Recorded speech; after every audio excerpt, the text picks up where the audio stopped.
Hello നമസ്കാരം. ഞാൻ Jayashree Govindan, worry free retirement consultant. ഇന്നത്തെ നമ്മുടെ ചിന്താവിഷയം എന്ന് പറയുന്നത് ലൈഫ് ഇൻഷുറൻസ് പോളിസികളിൽ നോമിനിയെ ചേർക്കേണ്ടത് അത്യാവശ്യമാണ്. പലരും ഇൻഷുറൻസ് എടുക്കാറുണ്ട്, പക്ഷെ നോമിനിയെ ചേർക്കാൻ പറയുമ്പോൾ അത് പിന്നെ ആവട്ടെ എന്ന് പറയുന്ന ആൾക്കാരുണ്ട്. പക്ഷേ ഈ നോമിനേഷൻ എന്തിനാണെന്ന് വെച്ചാൽ നമ്മൾ ബാങ്കിലായാലും അതുപോലെയുള്ള ഒരു ഹെൽത്ത് ഇൻഷുറൻസിലായാലും ഒക്കെ തന്നെ നമ്മളൊരു ഇൻവെസ്റ്റ്മെന്റിലാണെങ്കിൽ പോലും നമ്മൾ നോമിനിയെ ചേർക്കാറുണ്ട്. കാരണം ഇൻ കേസ് നമുക്ക് എന്തെങ്കിലും സംഭവിച്ചു പോയാൽ ഈ തുക ആർക്ക് കിട്ടണം എന്നുള്ളതാണ് നോമിനേഷൻ കൊണ്ട് ഉദ്ദേശിക്കുന്നത്. അപ്പൊ ലൈഫ് ഇൻഷുറൻസ് പോളിസികളിൽ നമ്മൾ നോമിനിയെ ചേർക്കേണ്ടത് അത്യാവശ്യമാണ്. കാരണം നമ്മുടെ ലൈഫിനെയാണ് അവിടെ ഇൻഷുർ ചെയ്യുന്നത്. ഇൻ കേസ് നമ്മുടെ ലൈഫിന് എന്തെങ്കിലും സംഭവിച്ചു പോയാൽ, എന്തെങ്കിലും അത്യാഹിതം സംഭവിച്ചാൽ ആ ഒരു തുക ആർക്ക് കൊടുക്കണം എന്നുള്ളത് നമ്മൾ നേരത്തെ തന്നെ പറഞ്ഞു വെക്കേണ്ടത് ആവശ്യമാണ്. കാരണം നമ്മൾ അങ്ങനെ ചെയ്തില്ല എന്ന് വയ്ക്കുക, നമ്മൾക്ക് എന്തെങ്കിലും സംഭവിച്ചു പോയി. ഇപ്പൊ നമ്മൾ എടുക്കുന്ന സമയത്ത് നമ്മൾ ചിലപ്പോൾ ഒറ്റപ്പെട്ട ജീവിതമുള്ളവരായിരിക്കാം, ചിലപ്പോൾ അൺമാരീഡ് ആയിരിക്കാം.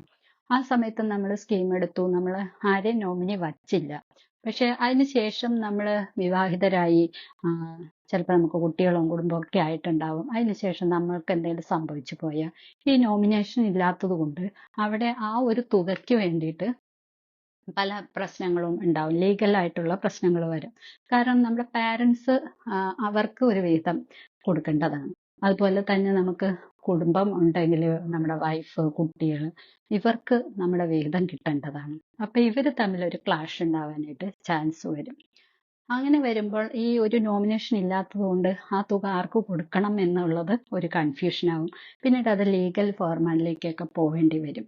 അപ്പോൾ തീർച്ചയായിട്ടും നമ്മളൊരു സ്കീം എടുക്കുന്ന സമയത്ത് തന്നെ നമ്മൾക്ക് ആരെയാണോ നോമിനി വെക്കേണ്ടതെന്ന് വെച്ചാൽ ഏറ്റവും അടുത്ത ബന്ധുക്കൾ ആരാണോ അവരെ നോമിനി വെക്കുക. ഇനിയിപ്പോൾ നമ്മൾ കല്യാണം കഴിക്കാതിരിക്കുന്ന സമയത്ത് നമ്മൾ എടുക്കുന്നത് നമ്മുടെ പാരൻസിനെ ആരെങ്കിലും നോമിനിയാക്കിക്കൊണ്ടാണെങ്കിൽ നമ്മൾ കല്യാണത്തിന് ശേഷം നമ്മുടെ പോളിസികളെല്ലാം തന്നെ ഒന്ന് റിവ്യൂ ചെയ്യുകയും നമ്മൾ വച്ചിരിക്കുന്ന നോമിനി ഒന്ന് മാറ്റി നമ്മുടെ ലൈഫ് പാർട്ട്ണറെ, കുട്ടികളെയൊക്കെ അതിനകത്തേക്ക് നോമിനിയാക്കി ചേർക്കേണ്ടത് അത്യാവശ്യമാണ്.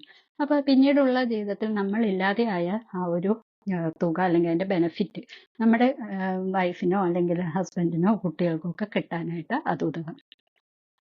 അത് വേണമെങ്കിൽ നമുക്ക് 50-50 ആയിട്ട് വേണമെങ്കിൽ വെക്കാം. നമ്മുടെ പാരൻസിനെ നമുക്ക് ഒഴിവാക്കാൻ പറ്റില്ല.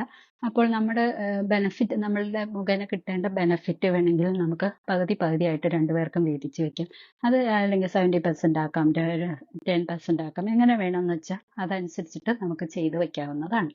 അപ്പൊ ഇത് തീർച്ചയായിട്ടും നമ്മൾ നോമിനേഷൻ കൊടുക്കുക, അല്ലെങ്കിൽ അത് പിന്നീട് നമ്മുടെ വേണ്ടപ്പെട്ടവർ തമ്മിൽ തല്ലുപിടിക്കാനോ അല്ലെങ്കിൽ ഒരു ക്ലാഷ് ഉണ്ടാവാനോ ഇടവരുത്തും. അപ്പൊ അങ്ങനെ ഒന്നും ഇല്ലാതിരിക്കാൻ വേണ്ടിയിട്ട് നമ്മൾ ആദ്യമേ തന്നെ അത് ആർക്ക് കൊടുക്കണം, എത്ര വീതം കൊടുക്കണം എന്നൊക്കെ എഴുതി വെച്ച് കഴിഞ്ഞാൽ യാതൊരു ബുദ്ധിമുട്ടും കൂടാതെ അവർക്ക് ആ ബെനിഫിറ്റ് നേടാനും സാധിക്കും.